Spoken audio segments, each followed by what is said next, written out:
اعوذ باللہ من الشیطان الرجیم بسم اللہ الرحمن الرحیم وَإِنَّ مِنْ أَهْلِ الْكِتَابِ لَمَنْ يُؤْمِنُ بِاللَّهِ وَمَا أُنْزِلَ إِلَيْكُمْ وَمَا أُنْزِلَ إِلَيْهِمْ خاشعين لله لا يشترون بآيات الله ثمنا قليلا أولئك لهم أجرهم عند ربهم إن الله سريع الحساب يا أيها الذين آمنوا اصبروا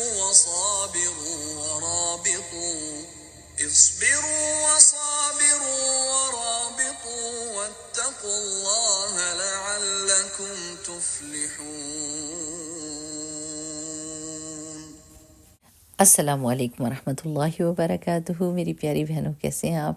اللہ تعالیٰ سے دعا ہے کہ اللہ تعالیٰ ہم سب کو ایمان میں آگے بڑھا دے اور اللہ تعالیٰ ہم کو ڈھیروں نیکیوں کی توفیق عطا فرمائے اور ان کو قبول کرے اور آخرت میں ہمارے اجر کو محفوظ رکھے۔ آمین آمین آمین۔ چلیں آج ہم آخری آیات پڑھ رہے ہیں سورہ آل عمران کی۔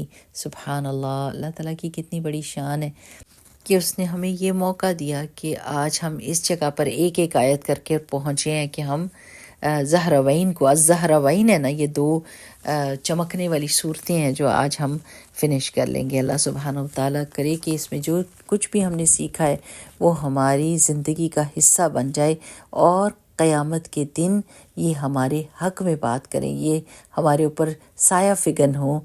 جیسے قیامت کے دن کوئی بھی چیز کا سایہ نہیں ہوگا، تو یہ دو صورتیں اس سائے کی صورت میں آئیں گی، یا پرندوں کے جھنڈ کی صورت میں آئیں گی، یا بادلوں کی صورت میں آئیں گی اور سایہ کریں گی۔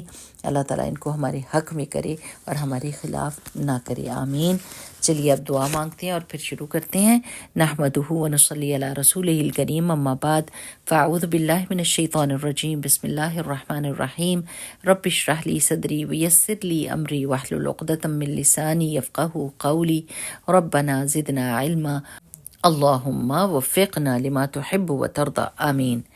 اچھا، آج ہم شروع کریں کہ آیا نمبر 199 سے 199 سے، ٹھیک؟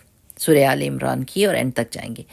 اعوذ باللہ من الشیطان الرجیم، بسم اللہ الرحمن الرحیم۔ وَإِنَّ، اور بے شک، میں نے آپ کو بتایا کہ اِنَّ کا مطلب بے شک ہوتا ہے پورے قرآن میں۔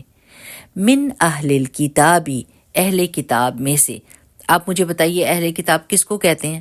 جی، یہود و نصارہ کو کہتے ہیں۔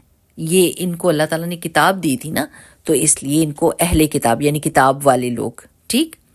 لمن، البتہ جو، یؤمنو، وہ ایمان لے آتا ہے، حمزہ میم نون سے ہے، باللہ، اللہ پر، وما، اور جو، یعنی اس پر جو، انزلہ، نازل کیا گیا، الیکم، تم سب کی طرف، وما، اور جو کچھ، انزلہ، نازل کیا گیا، الیہم، ان کی طرف، خاشعین، خاشع کی جمع ہے خاشعین، اور خشوع کس کو کہتے ہیں؟ عاجزی کو، ٹھیک ہے نا؟ عاجزی کرنے والے ہیں، للہ، اللہ کے لیے، لا یشترون، نہیں وہ بیچ ڈالتے، شین یا را سے ہے، بآیات اللہ، اللہ کی آیات کو، ثمنن، قیمت میں، قلیلاً، تھوڑی، ثمن قیمت کو کہتے ہیں، اور قلیلاً تھوڑی سی۔ اولئک، یہی لوگ، لہم، ان کے لیے ہیں، اجرہم، ان کے اجر، حمزہ جیم را سے، عند ربہم، ان کے رب کے پاس، ان، بے شک، اللہ، اللہ تعالی، سریع، تیزی سے لینے والا ہے۔ سرعت کس کو کہتے ہیں؟ سین را عین سے ہے، یہ ہم کہتے ہیں نا سرعت سے وہ آیا، تو اس کا مطلب ہے تیزی سے، تیزی سے لینے والا ہے، الحساب، حساب کا۔ یا ایہا الذین، اے وہ لوگو، آمنو، جو ایمان لائے، اصبرو، صبر کرو، صاد با را سے ہے۔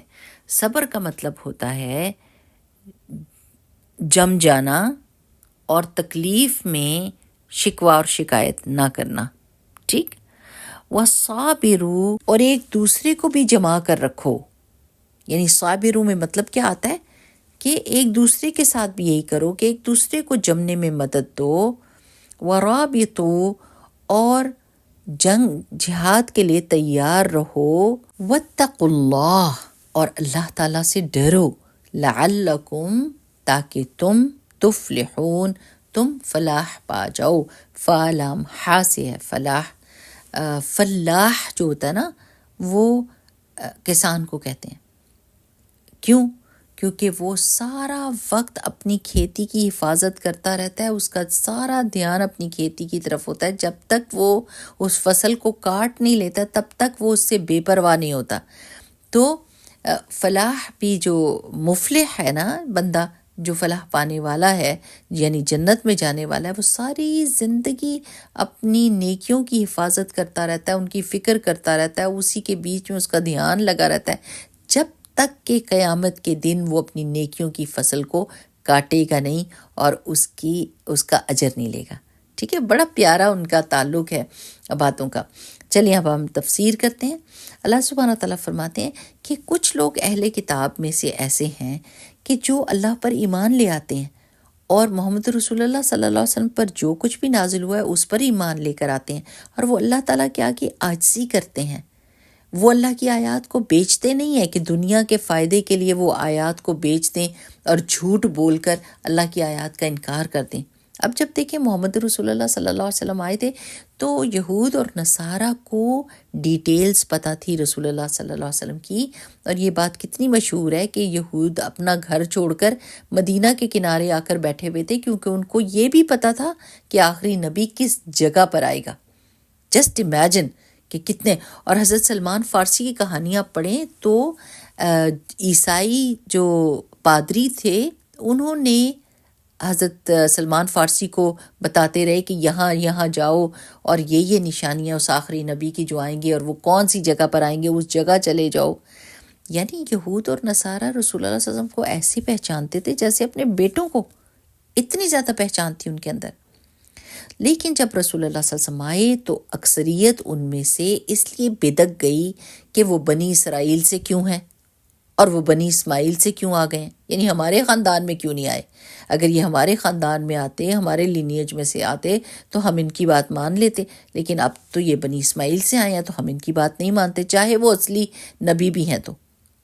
صرف اپنے تکبر کی وجہ سے، اپنی انا کی وجہ سے اور اپنی ہٹ دھرمی کی وجہ سے۔ لیکن ان کے بیچ میں بھی کچھ اچھے بندے تھے۔ اللہ تعالیٰ ایک ہی برش سے ساروں کو پینٹ نہیں کر دیتے۔ اللہ تعالیٰ جو نیکوکار ہوتے ہیں، جو اچھے اور بھلے بندے ہوتے ہیں، ان کو نکال کے ان کو اپریشیٹ بھی کرتے ہیں، ان کی تعریف کرتے ہیں کہ ان میں سے کچھ ایسے ہیں جو ایمان لے آتے ہیں۔ وہ اپنی کتاب پر بھی ایمان لاتے ہیں اور قرآن پر بھی ایمان لاتے ہیں، وہ اپنے نبی پر بھی ایمان لاتے ہیں اور رسول اللہ صلی اللہ علیہ وسلم پر بھی ایمان لاتے ہیں۔ چنانچہ آپ صلی اللہ علیہ وسلم نے فرمایا کہ 3 آدمیوں کو دوہرا اجر ملے گا۔ ایک تو اس کو جس کی کوئی لونڈی ہو، وہ اس کی اچھی تعلیم و تربیت کرے، ادب سکھائے، پھر اس سے نکاح کر لے۔ دوسرے اس یہودی یا عیسائی کو جو اپنے پیغمبر پر ایمان لایا، پھر محمد رسول اللہ صلی اللہ علیہ وسلم پر بھی ایمان لایا۔ تیسرے اس غلام کو جو اللہ اور اپنے آقا دونوں کا حق ادا کرے۔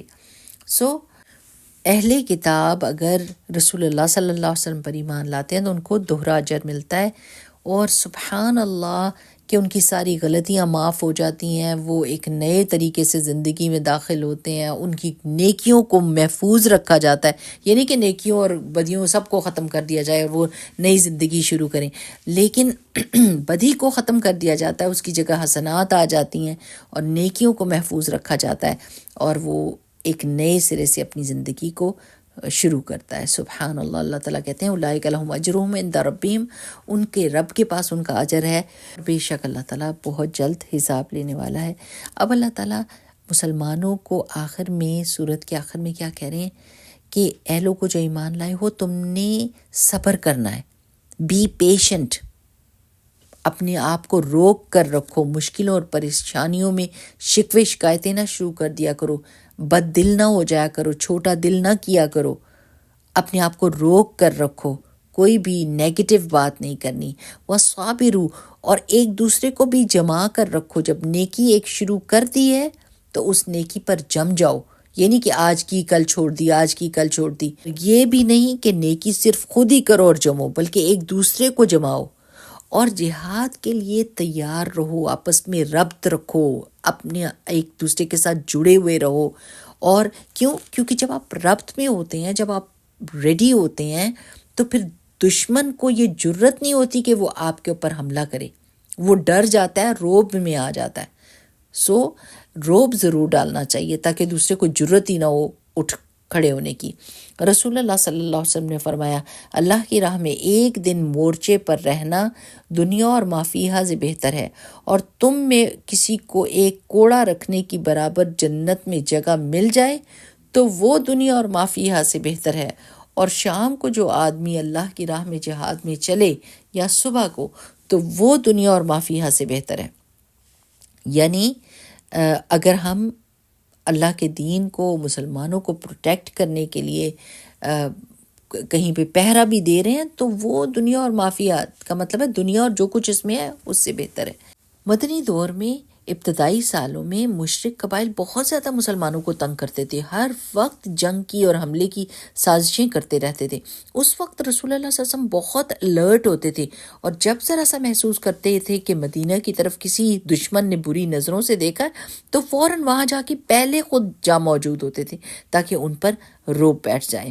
اچھا، یہ جو رابط ہے نا، اس کا کچھ لوگوں نے مطلب باہمی روابط بھی رکھے ہیں کہ معاشرتی آداب کو ملحوظ رکھنا، صلہ رحمی کرنا، رشتوں ناطوں کو جوڑ کر رکھنا، لوگوں کے حقوق ادا کرنا، مروت اور ہمدردی کے ساتھ ایک دوسرے کے ساتھ رہنا، یعنی کہ معاشرہ بھی مضبوط ہو، ایک دوسرے کی مدد کرنے والا ہو. وَاتَّقُوا اللَّهَ لَعَلَّكُمْ تُفْلِحُونَ. سارے کام کرتے ہوئے ایک چیز یاد رکھنی ہے کہ ہمارا کرائیٹیریا اللہ سبحانہ وتعالیٰ ہے، کہ ہم نے کس میزان پر پرکھنا ہے اپنی نیکیوں کو، اور کس کی ناراضگی سے ڈرنا ہے، کس کی رضامندی کے لیے سارے کام کرنے ہیں، اللہ تعالیٰ کے لیے. جب ہماری ساری زندگی جو ہے نا اس سوچ سے جڑی ہوگی کہ ہم اللہ کے لیے کر رہے ہیں، اللہ کے لیے اس چیز سے بچ رہے ہیں، اللہ کے لیے یہ چھوڑ رہے ہیں، اللہ کے لیے یہ لے رہے ہیں، تو پھر کیا ہوگا؟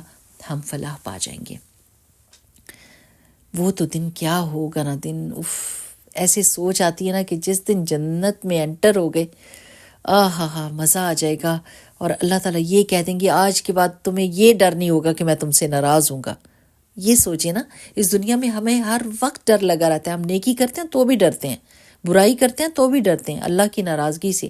جب برائی کرتے ہیں تو ناراضگی سے ڈرتے ہیں، جب نیکی کرتے ہیں تو قبولیت نہ ہونے سے ڈرتے ہیں کہ کہیں اس میں ہم نے کوئی گڑبڑ نہ کر دی ہو. تو وہاں جنت میں جب یہ اعلان ہوگا نا کہ اللہ تعالیٰ راضی ہو گیا، کیا خوشیاں ہوں گی، ہماری کیا خوشیاں ہوں گی. اور پھر جب ہم یہ بھی کر لیں گے، جنت کے مزے بھی لے رہے ہوں گے، تو اللہ سبحانہ وتعالیٰ جب یہ کہیں گے کہ تم خوش ہو گئے، تم راضی ہو گئے ہو، تو ہم سب کہیں گے کہ اللہ سبحانہ وتعالیٰ کیسے نہ راضی ہوں. یہ میں گمان کر رہی ہوں کہ انشاءاللہ باذن اللہ ہمارا یہ گمان ہے اللہ تعالیٰ کی رحمت سے کہ ہم ضرور جائیں گے جنت میں بغیر کسی سزا کے، بغیر کسی کی سزا کے. فمن زحزح عن النار وادخل الجنت فقد فاز. سیدھا جنت میں جانا انشاءاللہ. تو پھر جب اللہ سبحانہ وتعالیٰ یہ کہیں گے نا کہ تمہیں سب نعمتیں مل گئی ہیں، ہم کہیں گے ہاں اللہ سبحانہ وتعالیٰ. اور اللہ سبحانہ وتعالیٰ کہیں گے اور کچھ چاہیے؟ تو ہم کہیں گے اور کیا چاہیے، ہر چیز مل گئی ہے. تو اللہ سبحانہ وتعالیٰ اپنا آپ دکھائیں گے. کس قدر خوبصورت وقت ہوگا. اس چیز کے لیے آج ہمارا دل تڑپتا ہے. اللہم انی اسألک لذۃ النظر الی وجہک والشوق الی لقائک. اللہ ہمیں تو ایسا دل کی تڑپ اور شوق ہے کہ ہم آپ کو دیکھیں، اور آپ کی ملاقات کا شوق ہے. وہ لذت جو آپ کو دیکھنے سے آئے گی. آپ کو پتہ ہے جب اللہ تعالیٰ کو دیکھ لیں گے نا جنتی، تو پھر ساری جنت کی باقی نعمتیں ان کو کمتر لگنے لگ جائیں گی. اللہ تعالیٰ کا دیدار سب سے بہترین نعمت لگے گا. تو اللہ تعالیٰ سے یہ دعا کریں نا، یاد کریں، اللہم انی اسألک لذۃ النظر الی وجہک والشوق الی لقائک. آمین. بارک اللہ فیکم. بہت بہت مبارک ہو. آج سورہ آل عمران مکمل ہوئی. اللہ تعالیٰ سے دعا ہے کہ ہم صبر کرنے والے اور ایک دوسرے کو صبر کی تلقین کرنے والے اور اللہ کی راہ میں جڑ کے رہنے والے، اللہ سبحانہ و تعالیٰ کا تقوی اختیار کرنے والے بن جائیں. آمین. بارک اللہ فیکم. السلام علیکم ورحمۃ اللہ. سبحانک اللہم و بحمدک، نشہد ان لا الہ الا انت، نستغفرک و نتوب الیک.